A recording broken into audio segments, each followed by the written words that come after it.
রাজধানীর মৌচাক এলাকার আনারকলি মার্কেটের বেশ কয়েকটি দোকানে লুটপাটের ঘটনা ঘটেছে। বিএনপির স্থানীয় নেতারা এসব ঘটনা ঘটিয়েছে বলে অভিযোগ পাওয়া গেছে। এর আগে বিএনপির দুই গ্রুপের মধ্যে দ্বন্দ্ব শুরু হয়। একাধিক দোকানদারের অভিযোগ, বিএনপির কিছু নেতা আনারকলি মার্কেটের মৌচাকে কয়েকটি দোকানে তালা মেরে দিয়েছে। সোমবার 19 নভেম্বর সকাল থেকে রাত পর্যন্ত এসব ঘটনা ঘটে।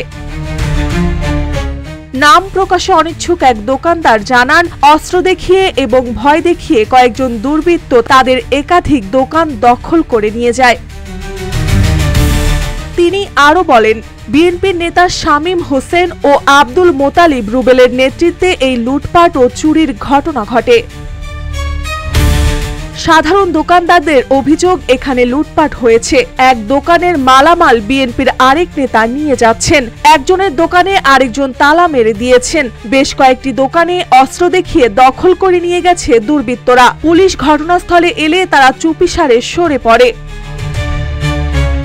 একাধিক দোকানদার জানান, আমাদের এখানে লুটপাট হয়েছে, ট্রাকে করে আমাদের মালামাল নিয়ে যাওয়া হয়েছে।